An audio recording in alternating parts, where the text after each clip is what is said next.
Слышно меня?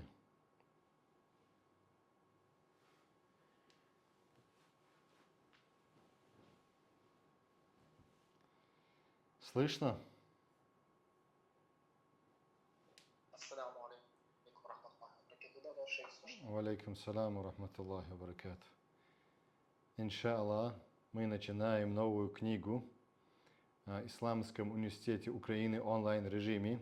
Мы закончили до этого несколько книг, как 40 хадисов имам Навуи, также 70 больших грехов мы закончили, также Акидатул Васатия. Теперь берем мы новую книгу.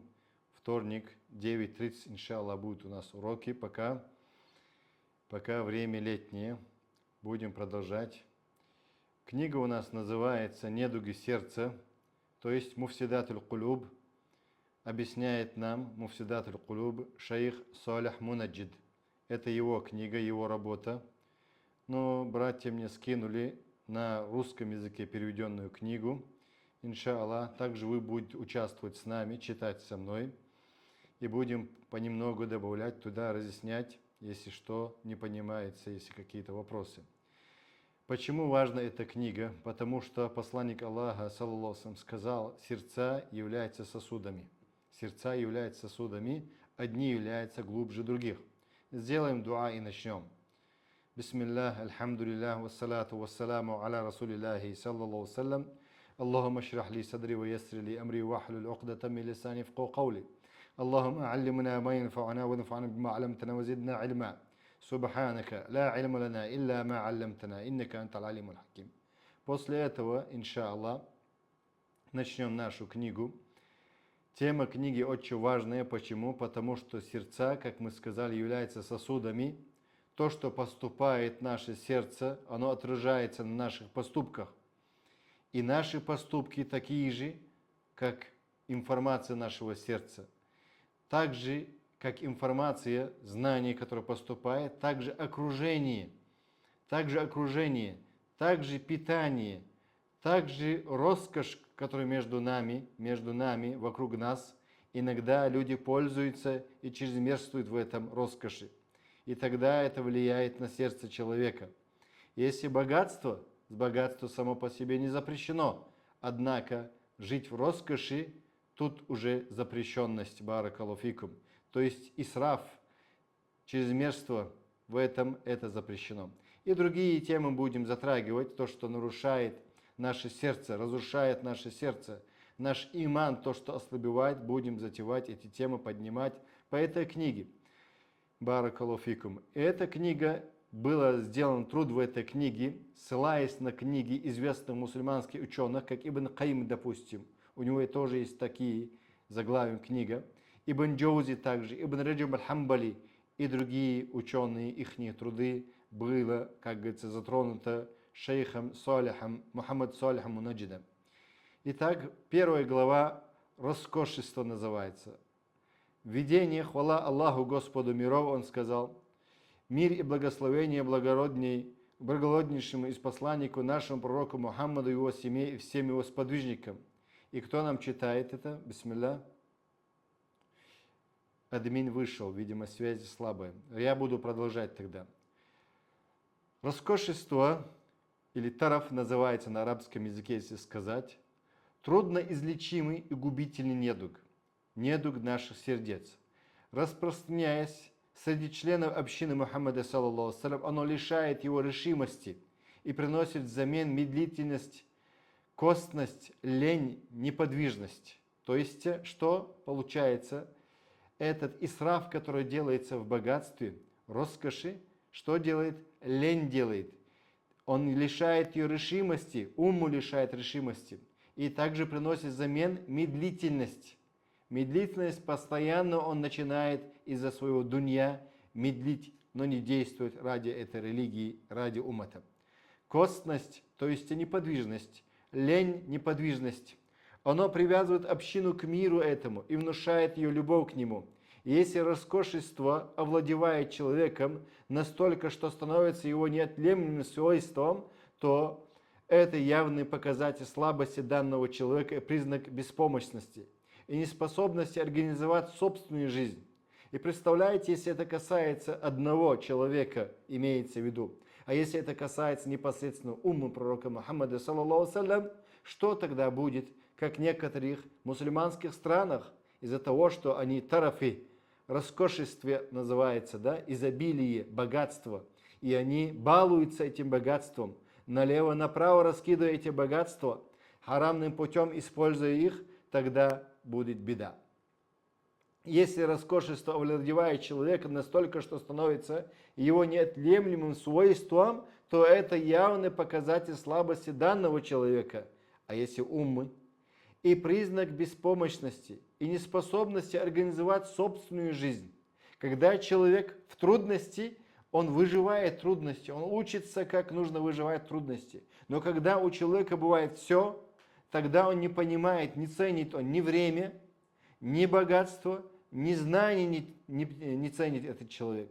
Он не понимает, что такое книга, он не понимает, что такое перо, он не понимает, что такое образование. Привычка к роскоши свидетельствует о том, что человек предпочел мирские удовольствия труду и усердию. То есть привычка к роскоши – это худшее положение получается. Учитывая опасность этой болезни и огромный вред, который она причиняет, мы должны взяться за ее лечение. То есть мы сегодня начинаем эту книгу для того, чтобы взяться за себя, за общину, чтобы они излечили себя. Это роскошь, изобилие, оно губит наоборот человека. Мы должны это понять, должны себя контролировать. Ислам не запрещает богатство, но ислам запрещает роскошество, как мы сказали, исраф, тараф. Что же такое на самом деле роскошество? Какое зло оно может принести и что нам делать с нашими обществами? То есть это русское слово сегодня редко встречается в речи, и потому как представляется, требует пояснения. Согласно малому академическому словарю русского языка, роскошество – это пристрастие к роскоши. Пристрастие к роскоши и к изысканности в чем-либо. Если у человека есть пристрастие к роскоши, то он не просто продаст свою честь, свою землю, и он продаст самое ценное, даже свою религию он продаст из-за роскоши. И так дальше, в которых активно распространяется этот недуг. Этот недуг муфсидатуль кулуб, то есть тараф, мы сказали. В этой книге мы ответим на эти вопросы. Будем постепенно, иншаллах, проходить. Одновременно воспользуясь возможностью поблагодарить всех, кто участвовал в подготовке этого произведения, то есть этой книги, обратиться к Аллаху с доброй мольбой за них. О Аллах, направь стопы наши и сделай благими наши намерения и наши дела, и помоги нам вершить благое и следовать прямым путем, сказал он в своем дуае. Роскошество как термин объясняем из Корана, потом из Сунны будем приводить вам. Роскошество тараф называется на арабском языке, это утопание в благах. Когда у человека много благ, он не понимает, не ценит он, как мы сказали до этого. Это слово и однокоренное слово встречается в Коране. وَأَتْرَفْنَاهُمْ فِي الْحَيَاةِ الدُّنْيَا Аллах сказал, сура Аль-Му'минуне, сура верующий, 33 аяте, которых мы щедро одарили благами в мирской жизни, Аллах сказал. И то есть Аллах, если одарил мирскими благами, и что дальше, если Аллах одарил мирскими благами, то люди начинают забывать о Господе и о своей религии. В другом аяте Аллах сказал, сура Аль-Худ, 116 аяте, сура Аль-Худ, وَاتَّبَعَ الَّذِينَ ظَلَمُوا مَا أُتْرِفُوا فِيهِ وَكَانُوا مُجْرِمِينَ Аллах сказал. А несправедливые последовали за тем, чем были щедро наделены и стали грешниками. То есть они несправедливые что сделали? Последовали за тем, чем было щедро наделены. То есть Аллахом они были наделены и стали они грешниками. То есть большинство, кто наделен богатством, и они попадают в эту беду. Это предупреждение нам от Аллаха Субхану ва Тааля, что большинство богатых людей становятся преступниками. Тот, кто стремится к богатству, они большинство попадает в преступный мир, получается. со слов Аллаха. وَاتَّبَعَ الَّذِينَ ظَلَمُوا مَا أُتْرِفُوا فِيهِ وَكَانُوا مُجْرِمِينَ. Они справедливо последовали за тем, чем были щедро наделены и стали грешниками. Ради своего богатства, ради нажива своего, ради, как мы сказали, роскошества, что они делают? Одни делают зульм другим. Ради своего удовольствия они это делают. Ради своего услады, как говорится, это есть ихняя страсть этой жизни. И в другом аяте Аллах сказал, сура Анбия, 13 аяте, «Варджи'у иля ма утрифтум фиги», Аллах сказал, «И вернитесь туда, где вам было позволено вести роскошную жизнь». То есть вернитесь туда, да. Аллах сказал об этом, «Варджи'у иля ма утрифтум фиги», в том, чем вы проявляли роскошную жизнь. То есть делали исраф. Дальше с маленького греха попадает большой грех. И дальше люди попадают через это роскошество, попадают, бывает, даже в неверие. Потому что их сердца были погубленными самими этими людьми. Потому что они не берегли себя от роскоши, они не понимали, что Аллах не запрещает богатство, но Аллах запрещает быть высокомером, быть тираном, быть деспотом, участвовать в несправедливости. Аллах запрещает богатым людям. «Хатта ида ахадна мутрафихим биль азаб». А когда мы подвергнем наказанию изнеженных роскошью среди них, Аллах сказал суру верующие, то есть в Му'минуне суре, 64 аяте. А когда мы подвергнем, кого подвергнем? «Хатта ида ахадна мутрафихим». Те, которые были наслаждением в роскошах. То есть мы подвергли наказанию. Аллах кому делает наказание, тут говорится, те, кто были в роскоши. В роскоши они, как говорится, делали исраф, зульм делали, как сами себе и другим. Изнеженных роскошью они были среди них. Аллах что сделает с ними? Наказание сделает. Также это роскошествующие описывается в словах Всевышнего, когда Господь испытывает человека, оказывая ему милость и одарил его благами. Когда Господь, задумайтесь в этих словах, сурат Заря называется суратуль Фаджр, 15 аяте, когда Господь испытывает, Аллах, когда испытывает человека, оказывая милость и одаряя его благами. И человек думает, когда Аллах его одарил своими благами, что он лучше является. Если такие люди невежественные, далеки от ислама, от понятия ислама, далеки. Они думают, если у него есть благо от Аллаха, значит они приближенные люди Аллаху. Нет, не так, баракаллаху фикум. Аллах субхану ва та'аля испытывает. Если человек не тратит свою роскошь, свое богатство, то есть свое богатство, если он не тратит ради Аллаха, на пути Аллаха, тогда Аллах субхану ва та'аля спросит с него. Специальное значение теперь объясняем. Роскошество – это выход за рамки. Само слово роскошество – это выход за рамки умеренности. Аллах разрешает богатство, мы сказали. Главное, ты должен пользоваться этим богатством правильным путем, правильным методом, не делая исрафы. Итак, роскошество – это выход за рамки умеренности в пользовании мирскими благами и утопание в роскоши. Таким образом, роскошествующие люди – это люди, погрязшие в мирских благах, привыкшие к роскоши, стремящиеся к умножению удовольствий и развлечений и старающиеся достигнуть предельной роскоши в том, что касается пищи, питья, жилища, средства передвижения и так далее. То есть, как сегодня многие, не замечая, что они с собой делают. Таким образом, роскошествующие люди – это люди, погрязшие в мирских благах, привыкшие к роскоши, стремящиеся к умножению удовольствий. Тут мы должны задуматься, к умножению удовольствий – это разрушающие наши сердца, губящие наш иман, и развлечения, и старающиеся достигнуть предельной роскоши в том, что касается пищи. И некоторые стараются в пище, в еде, в блюдах, роскошью быть постоянно. Питья, жилища, средства передвижения и так далее. Баракаллаху фикум. Будьте осторожны, не губите свои сердца. Порицание роскошества в Коране теперь. Всевышний Аллах порицает роскошь и роскошество в нескольких аятах своей книги. Приведем примеры. Первый из них приведем. Роскошество относится к свойствам несправедливых и неверующих.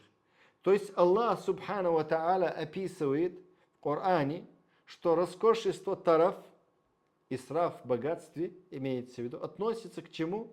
К несправедливым людям. Большинство, кто роскоши бывает, значит несправедливые и неверующие бывают. Всевышний Аллах сказал, описывая неверующих, а несправедливые последовали за тем, чем были щедро наделены и стали грешниками. Сурат Аль-Худи, 116 аяте говорится.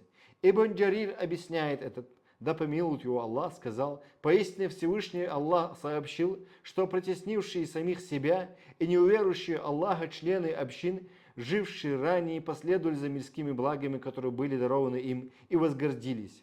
Они отказались исполнять веления Аллаха и стали превозноситься и отвращать других людей от его пути. В языке арабов мутриф, тараф мы сказали, это человек, привыкший к роскоши, скормленный благами и удовольствиями, имеется в виду этой жизни, сказал Табари. Второе теперь из аятов Корана. Роскошество – причина наказания в мире вечном. Всевышний Аллах сказал, после них пришли потомки. Роскошество, что это? Причина наказания в мире вечном. Так что богатым и также небогатым касается, их тоже касается это. Всевышний Аллах сказал, после них пришли потомки. Представляете, халяльным путем тот, кто заработал, и он тратит, исраф делает, роскошеством занимается. Не говорится уже тут о тех людях, которые заработали запретным путем, притеснением людей. Об этих людях вообще не говорится.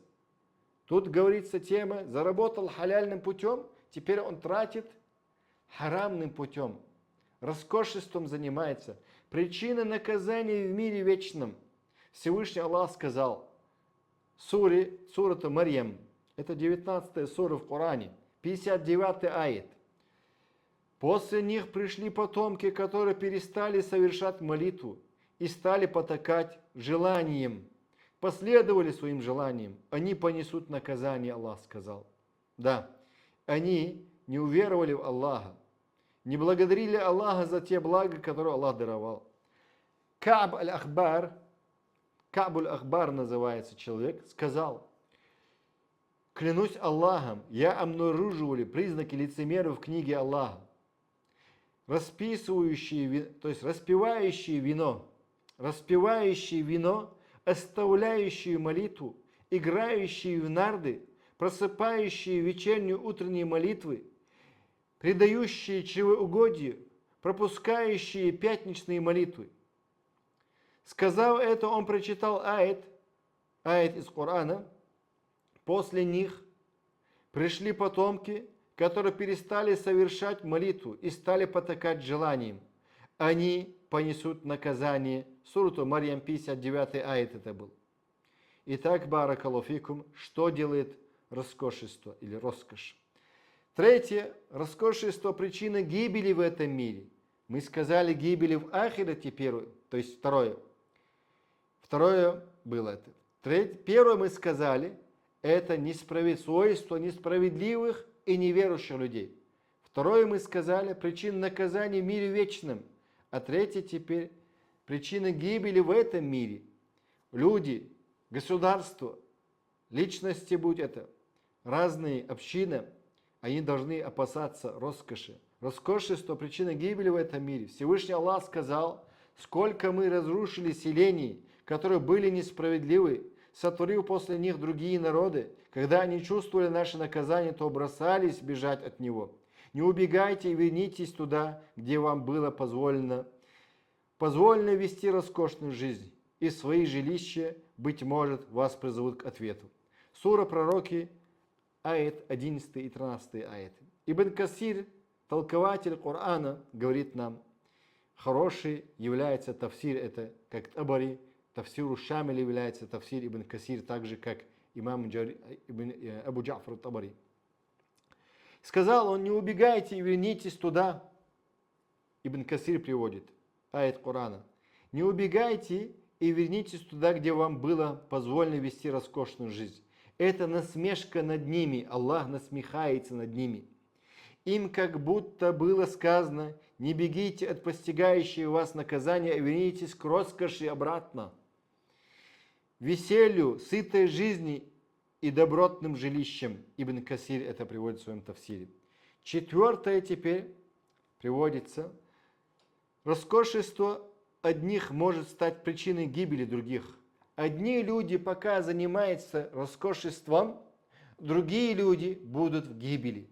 Как мы знаем, одни продали свою религию, продали свою родину, продали свою нацию ради того, чтобы они находились в роскоши. Они разбрасываются миллиардами. Миллиардами разбрасываются, когда рядом с ними люди нуждаются в этих же деньгах. Они разбрасывают их налево-направо, разбрасывают, даже своим врагам они дают. Однако, баракаллаху фикум, они таким образом будут скоро унижены. Они являются притеснителями.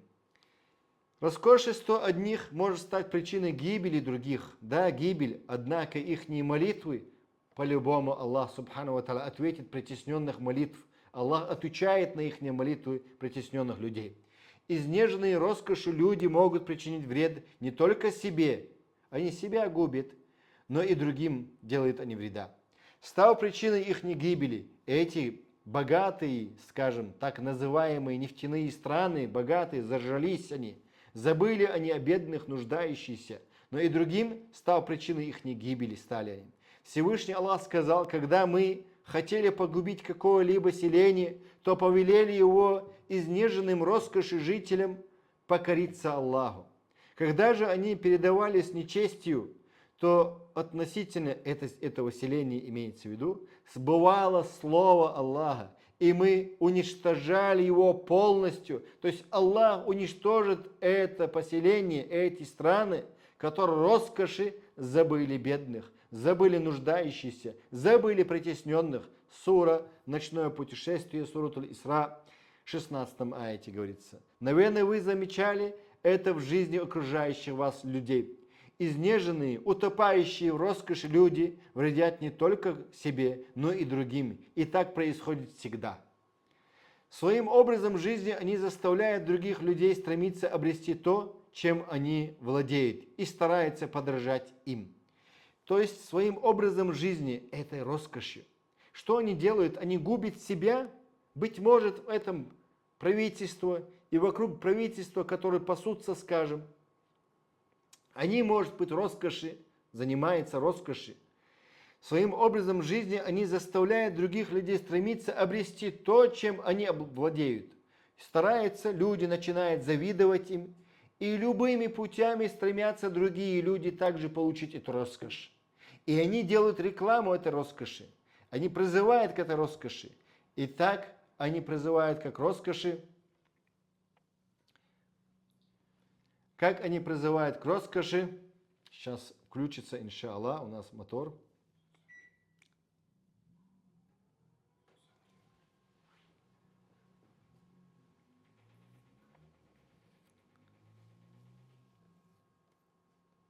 Свет у нас выключили, мотор включили, извиняемся, автоматически. И мы говорили, своим образом жизни они заставляют других людей стремиться обрести то, чем они владеют, и стараться подражать им. Вот, скажем, власть имущие или богатые, они когда... لا حول ولا قوة إلا بالله. لا حول ولا قوة إلا بالله.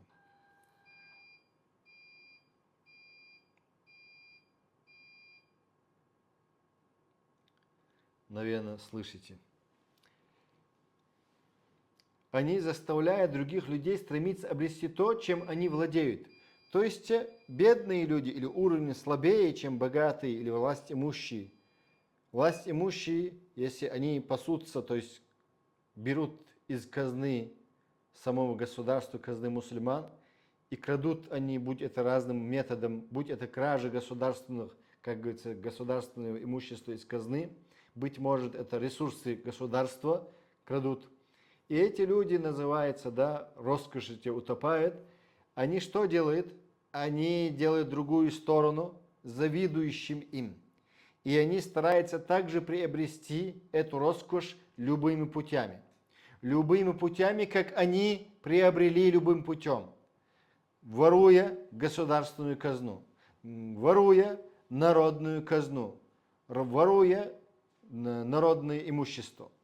Итак, чем они владеют и стараются подражать им, и тогда они тоже стараются, подражая им, делают такие же деяния, не стараются. Бывает, они заходят в долги, бывает, они заходят в кредиты, запретным путем начиная приобретать разных видов имущества и губит себя это общество.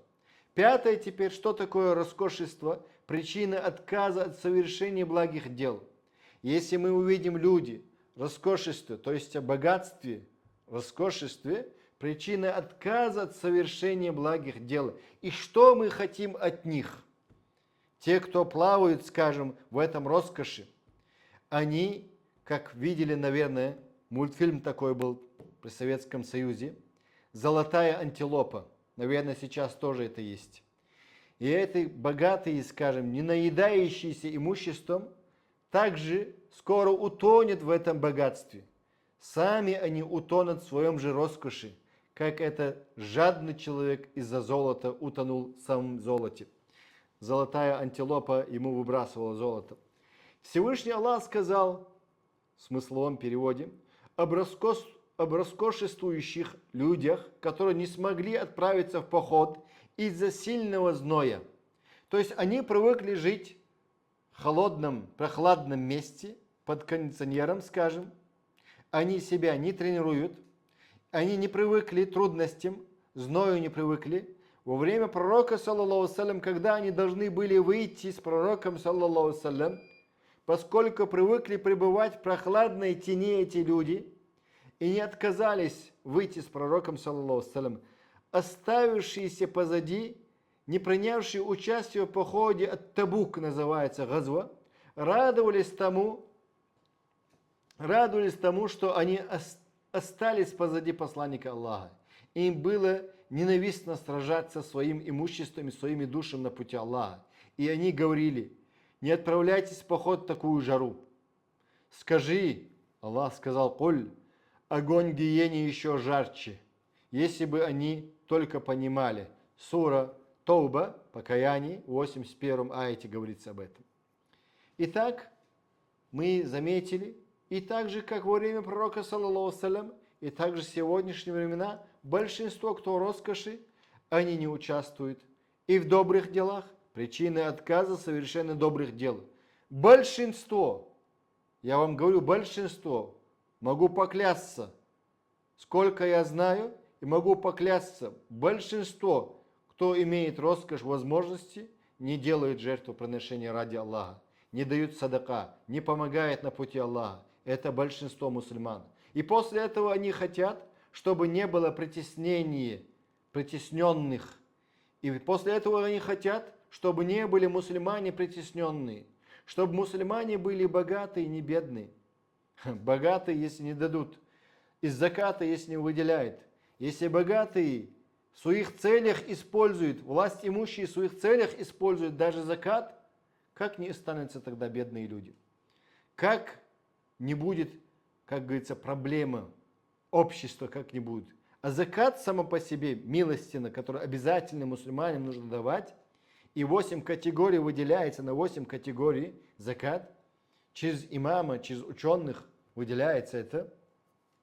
Если нету исламского правления непосредственно, там, где это общество, то через имама, через ученых выделяется, и они распределяют правильным образом сначала своей страны, сначала начиная, как говорится, своего города, своего села начиная, своего села, там, где есть имам, алим, шейх, богобоязненный человек, служитель Аллаха, не служитель кого-то, а служитель Аллаха, который служит на Аллаха, ради его религии тот, кто служит.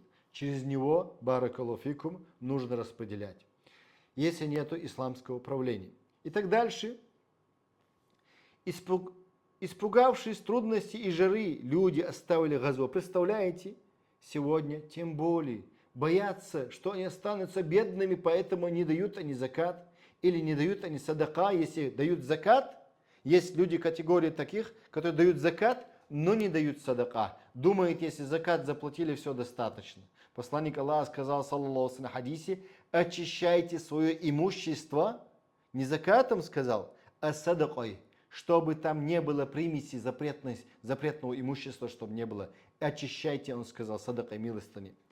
Испугавшись трудностей и жары, они предпочли краткий земной отдых совершенному вечному блаженству. Испугались жара, которого можно было избежать и передвигаясь ранним утром, после спада полуденного зноя, не боясь при этом жара, которую невозможно даже представить, адское пламя. То есть эти люди испугались, но однако они, получается, наказание за это. Аллах Субхану ва Та'аля сообщает нам в Коране за то, что они оставили борьбу на пути Аллаха. Борьбу на пути Аллаха. Подчеркиваю. 6. Как мы привели вам до этого несколько пунктов, у нас было порицание роскошества в Коране. Теперь 6 мы приводим вам. Причина роскошества, причина недовольства предопределением Аллаха.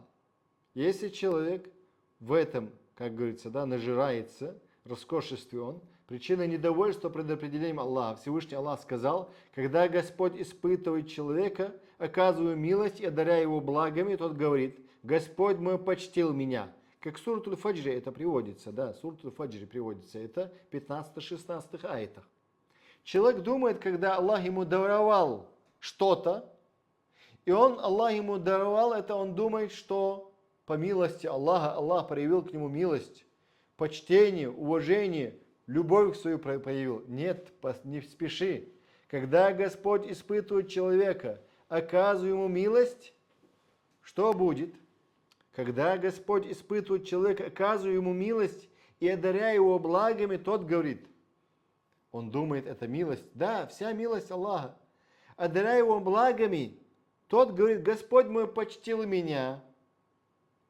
Когда же он испытывает его, ограничивая его удел, тот говорит, Господь унизил меня. Господь мой унизил меня, говорит, валяязу билля. То есть получается, человек не понимает правильно.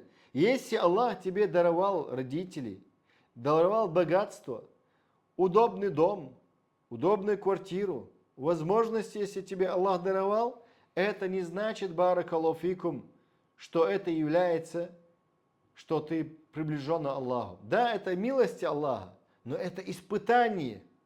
Испытание, что ты не находишься на улице, в палатке где-то, в шалаше, что ты не находишься. У тебя то, что есть, все это является испытанием.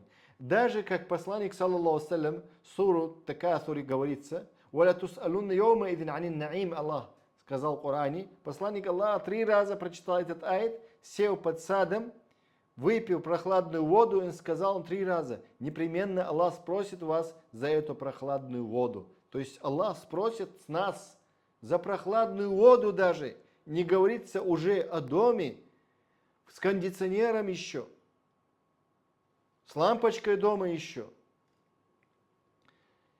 Господь мой унизил меня, он говорит, когда Аллах забирает. Нет, не так. Аллах испытал тебя, когда Аллах тебе даровал, и Аллах, когда забрал у тебя, Аллах испытал. Таково поведение роскошествующего, когда Аллах дает ему щедрый удел и многочисленные блага, он говорит, мой Господь почтил меня, потому что он любит меня. А когда Аллах испытывает его разными способами, посылая ему нечто неприятного для него, он начинает роптать, возмущаться и не проявлять терпения в отношении того, что постигло его. Нужно проявлять терпение. Как ты был терпелив в роскоши, проявлял терпение также, когда у тебя бывает убыток, у тебя когда бывают проблемы. Проявляй терпение. Когда Аллах у тебя забирает близких, когда Аллах у тебя забирает богатство, когда Аллах забирает у тебя какую-то часть тела, будь терпелив, благодари Аллаха. Альхамдулилля, скажи, я благодарен тебе за то, что ты мне оставил, и я благодарен, что ты меня испытал малым, но не большим. Альхамдулилля, скажи. И он начинает, как мы сказали, роптать и возмущаться не проявляя терпения. И все это по причине привычки к роскоши. Когда человек привыкает к роскоши, утопает в роскоши, как мы сказали, богатство не запрещено. Роскошь запрещено. Исраф делать запрещено. Мы будем приводить вам на следующих уроках более подробно, иншаллах. Живи этот человек простой и скромной жизнью, он воспринял бы эти испытания с терпением и довольством и восхвалял бы Аллаха. Если человек, жил бы, обычной жизнью, простой, как говорится, мискин жизнью, бедный, но не нищий. И он это воспринимал бы обычным делом, восхвалял бы Аллаха. Размышляя, мы приходим к выводу, что терпеть бедность легче, чем терпеть богатство. То, что мы только что говорили, терпеть бедность легче, чем терпеть богатство. Человек не проходит через испытания, когда постигает его богатство. Аллах даровал ему богатство, его в руки Аллах доверил богатство, имущество, а он раскидывается налево-направо.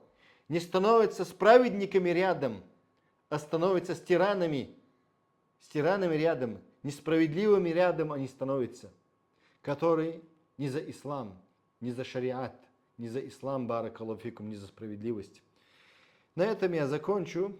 Мы с опозданием начали. В следующий раз, пожалуйста, не опаздывайте. Субханакаллахум бихамдик, нашхаду ла иляха илля ант, настаghfiрук. Если у вас есть вопросы, спрашивайте. Порицание роскошества в сунне посланника, саллаллаху алейхи ва саллям, об этом мы будем говорить на следующем уроке. Есть у вас вопросы?